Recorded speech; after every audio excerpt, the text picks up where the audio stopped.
So I woke up today with the worst of ideas, and now I'm executing it because I'm a crazy person. See, I love wrestling. I love wrestling a whole bunch, and that's never been much evident in the content I produce, or rather, content I produce.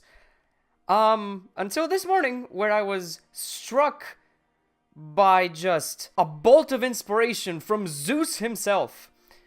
And here we are, on fanfiction.net, about to do probable future career suicide. Let's be honest.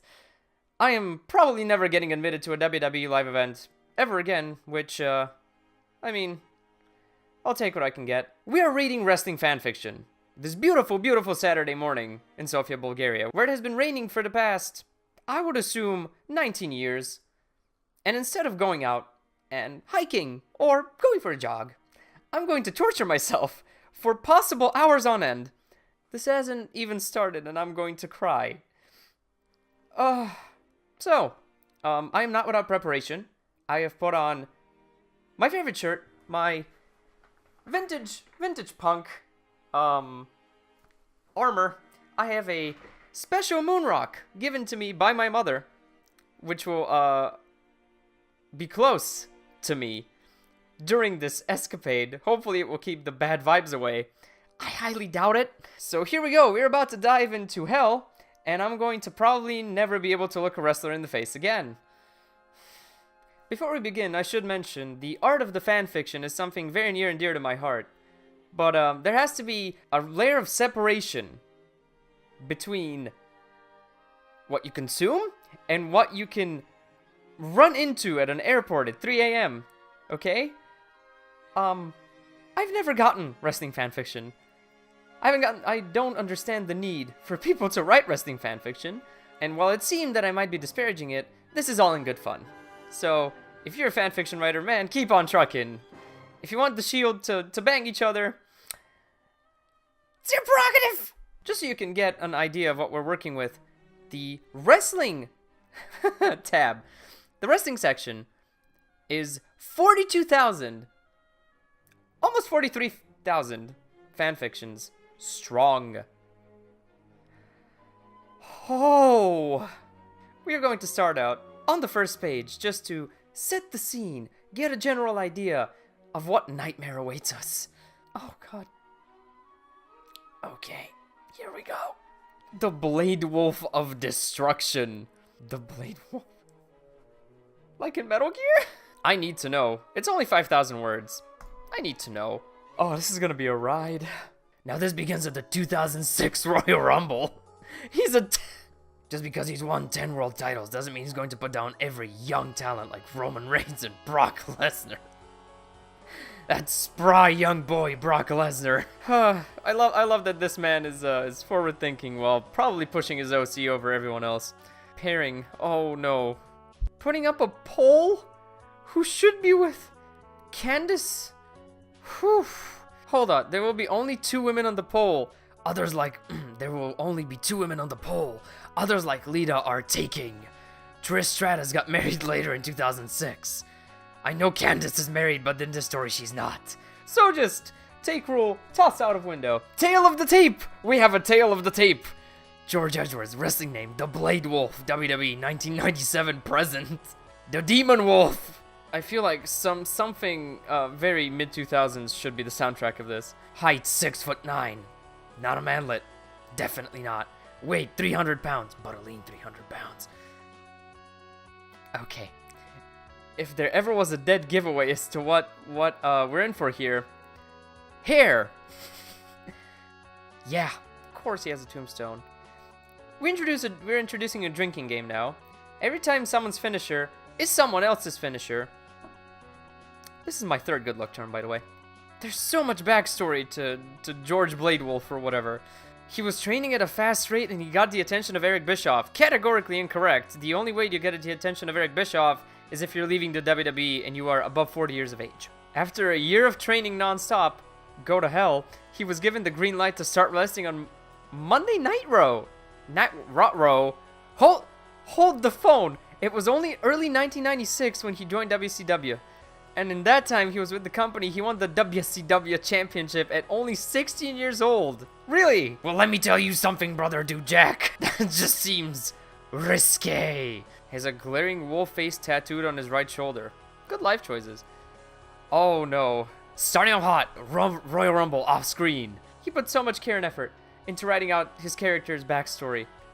No typos that I could see. And then, first sentence, it was the Royal Rumble match, and Rey Mysterio and Triple H. Rey Mysterio and Triple H shared looks of confusion before the lights suddenly went off.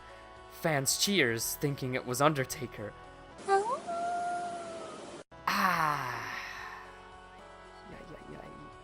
Stand Alone by Godsmack played throughout the arena. I'm allowed to tap out, this is my own video. And I'm very close. I really shouldn't be amazed at the surprising lack of originality when it comes to Blade Wolf the OC. But this sentence, I think, encapsulates what wrestling OCs feel like. Or are like. Blade Wolf made his way to the ring, his walk almost like Kane's, but intimidating like The Undertaker's. Yet cooler than both of them. I'm not being an asshole here. He was practically The Undertaker and Kane combined in a way that as he had both their powers on screen, of course. Oh god. Blade Wolf clotheslines Mysterio, causing the crowd to ooh at the impact. That was like two trains hitting. Or, you know, train hitting an Austin Mini. No, my space rock. The crowd cheered at seeing a Blade Wolf versus Big Show match. I too remember SmackDown vs. Raw 2006, where that would have been a thing, and only there. There you see Blade Wolf rolling under the bottom rope. He's not eliminated. What a face. What? Jonathan? He ran out of wrestlers after Ric Flair and the Big Show, and now Coachman's doing a thing. From how Blade Wolf has been billed, I am going to imagine that he wants him to be a valiant, conquering babyface, because the crowd exploded, right? He sure does love spending a whole bunch of time outside of the match. A whole bunch of time, in fact. I'm getting whiplash from the nostalgia. Eugene, Orlando Jordan, Trevor Murdoch. This was written when? Published July 13th, year of our Lord 2018. We will never know the end of Blade Wolf's crusade. Frankly. Oh no. Oh, page one. Page one, why are you doing this to me?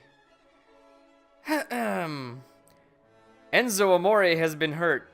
Hurt in a way he never saw coming. Dean and Roman know a little about how that feels. Can Enzo find it in him to let everyone else in? Or is it not worth the risk to trust again? Here's the kicker. 145,000 words! I refuse. No, you know what? I do not refuse to click on it. Now, my years of fanfiction expertise have given me some insight into how this works. So, chapter titles can tell you a lot about the content of said chapter. As you do. So let us... Oh, yeah, this tells me nothing. This might tell me everything. Let us go to chapter 22, Broken Beds. Second sentence in. Dean and Roman had agreed that when Enzo got back, they would calmly sit him down and explain all the reasons why he couldn't be with Corey Graves. I could list a few. What do you mean, y'all? Scoffed Roman, the hillbilly? This is probably the first of many instances where I am dreading some combination of the Shield making sweet, sweet love. Why is the Shield so wet? I'm afraid I'm about to get an answer to that. They are currently making out.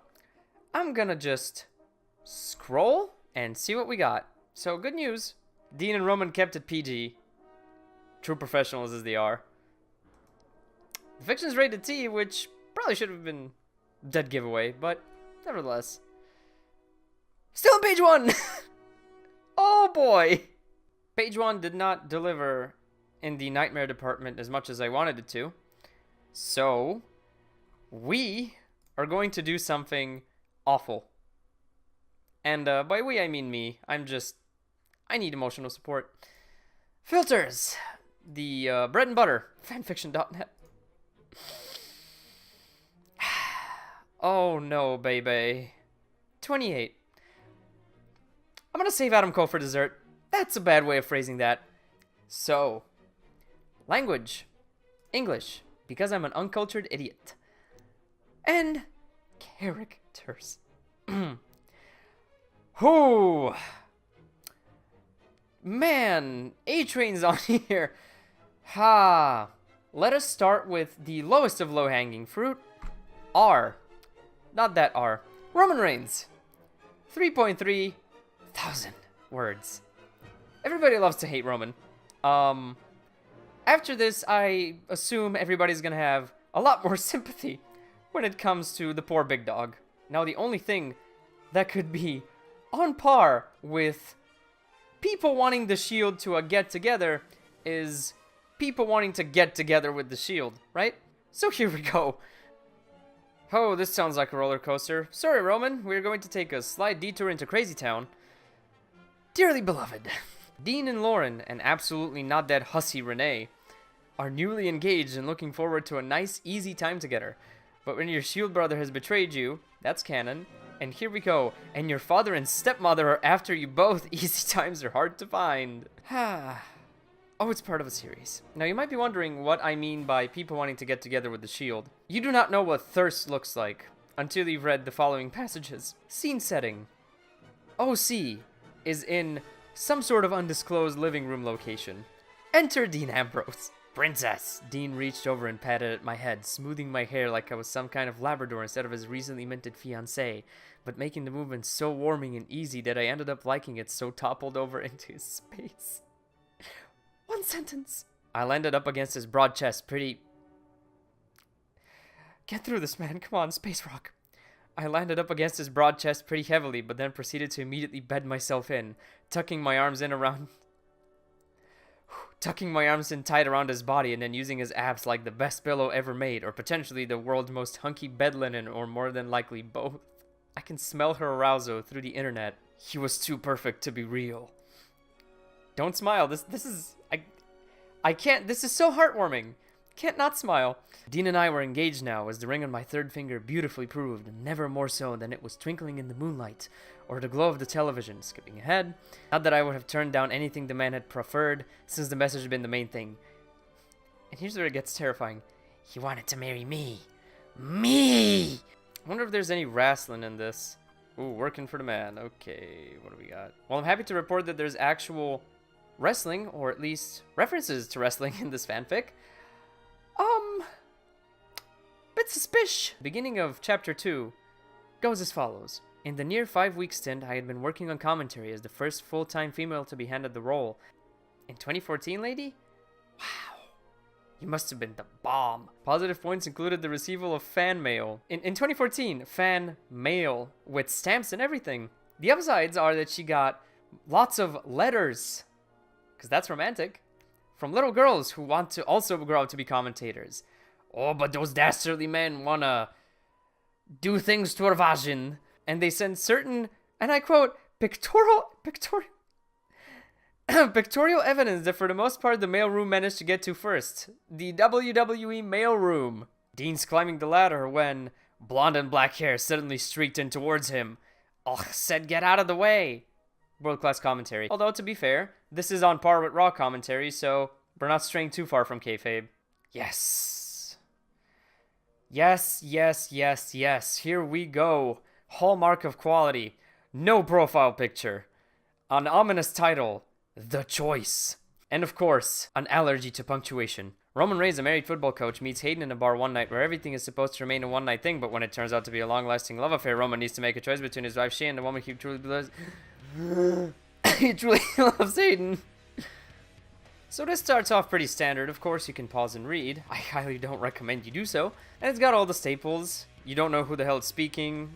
The overuse of I's and he's. But then we get to the gem from Roman's POV. She looks at me for the first time and I am caught up in her beauty. I'm putting punctuation where there shouldn't be any. Let's try this again. She looks at me for the first time and I am caught up in her beauty. It is almost breathtaking. She looks at me with her big dark brown eyes through long eyelashes. They almost look like they could be fake, but I know they are real and beautiful like her. Her, the girl writing this. A man stuck in the desert for 3 months cannot even begin to comprehend the level of thirst that this writer has for Roman Reigns' equipment. We can drink together. No, I shouldn't be entertaining another woman or even drinking with another woman in bar, but I'm not worried about it. So you are totally not entertaining the thought in the exact opposite way. What kind of scholarship? Academic or athletic? I ask, knowing that I had a full ride at Georgia Tech years ago to play football, but after college I went undrafted and decided to focus more on teaching philosophy and coaching football for my alumni. Roman Reigns, erudite. Did they make S.H.I.E.L.D. fangirls in a factory, I wonder?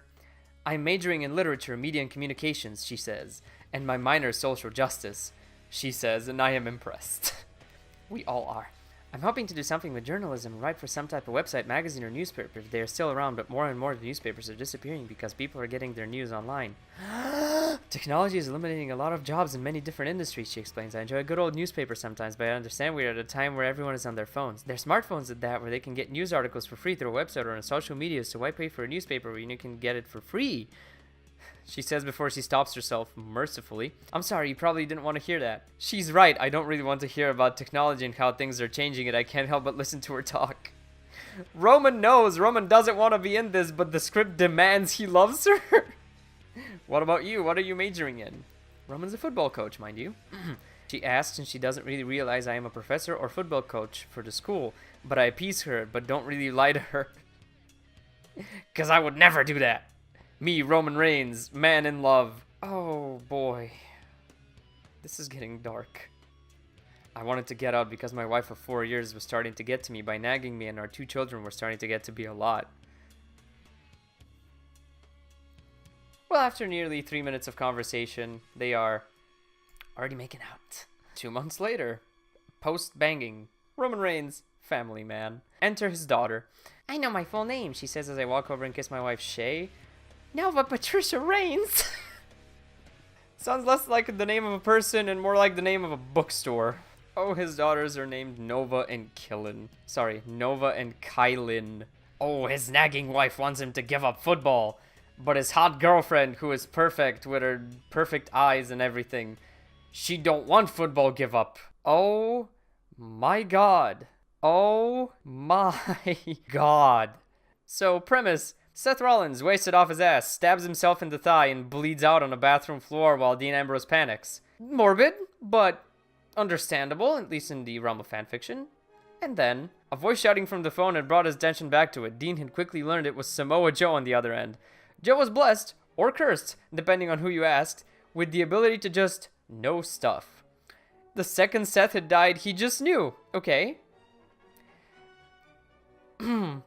And what was worse, he knew which part of the afterlife he had been sent to.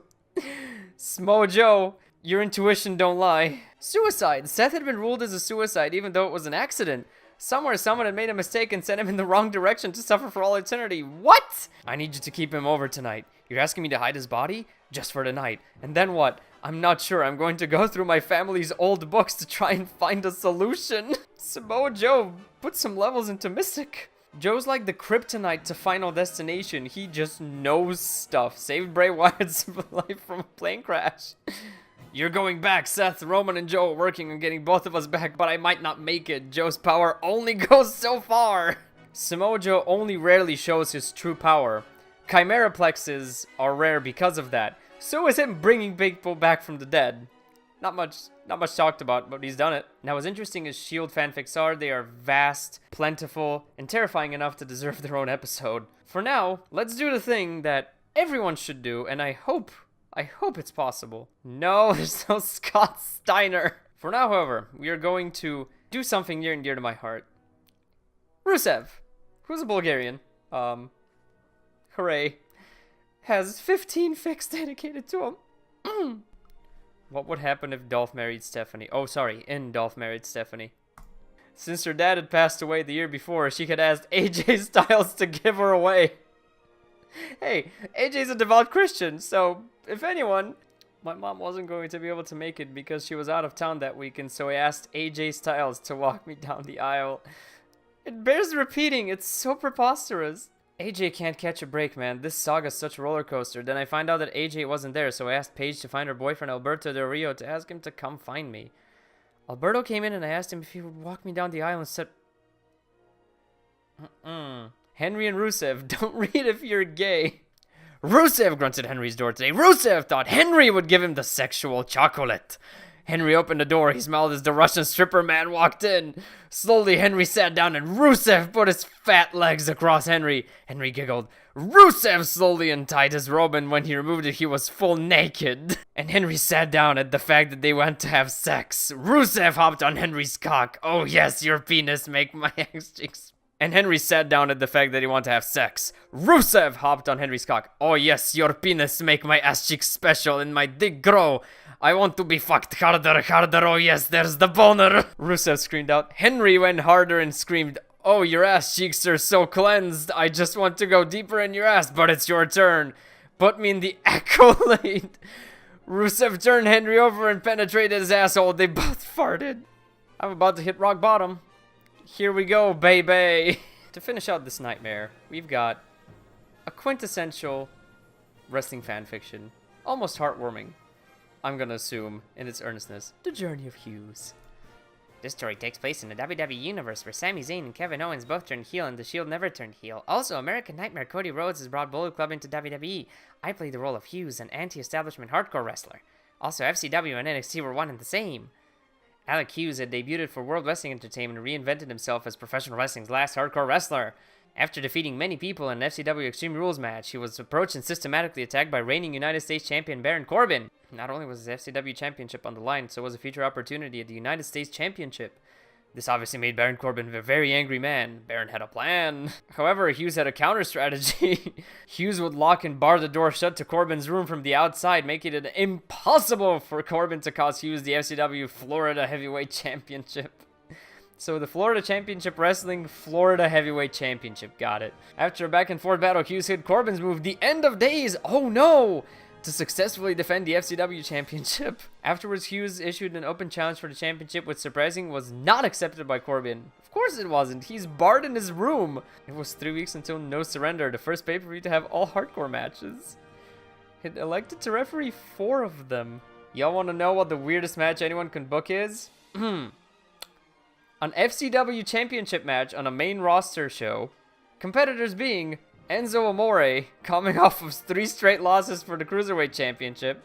Sin Cara, making his WWE return after months of injuries and backstage politics, aka him messing up everybody who dares cross him. Sin Cara is Spanish for Rampage. Also in the match, Mr. Ring of Honor Roderick Strong and the leader of the Honor Union, Adam Cole. As the match wears on, Adam Cole hits his own rendition of End of Days. Does anybody have their own finisher? As Hughes raised Cole's hand, thoughts of anger and displeasement rushed through his head, but since Hughes still donned the black and white, that's new, he could still suffer ramifications for attacking Cole. God, this is like a GM mode, but run by a robot. Up next, Baron Corbin, US Champion versus AJ Styles versus Marty Scurll versus Matt Sydal. But as the match begins, Corbin and Sydal attacked by Bullet Club, and Hughes pulls off his referee shirt to reveal he's the newest member of Bullet Club. Oh, so he was thinking about attacking Cole. Even though he had just joined Bullet Club, he was already planning on betraying... Huh? Whoa, stop. Up next, Hughes with Bullet Club versus Jason Jordan. Winner is added to the main event for the undisputed WWE Heavyweight Championship on some hardcore show. Even though he was just signed and he wanted to be a referee for a chance at the Hardcore Championship. What? As the match begins, Hughes immediately begins to beat down Jason Jordan with a unique offense that even Kurt Angle couldn't reverse. Kurt Angle knows he can't reverse it, so he's not even gonna try. Main event change. Shelton Benjamin versus Jinder Mahal, undisputed. I can't. And Hughes enters the ring from behind, beating down Mahal and Benjamin. I'd be surprised if one of these ends up with someone not becoming the WWE champion. Anyway, this ends the first installment, hopefully not the last if I can muster up the mental energy to do this again, of me reading wrestling fanfiction. If you enjoyed this, please for the love of God don't show it to anyone else, because this is embarrassing enough as it is. Tell me what poor wrestler should be looked up next. I'm gonna go check myself into a mental hospital. See you next time.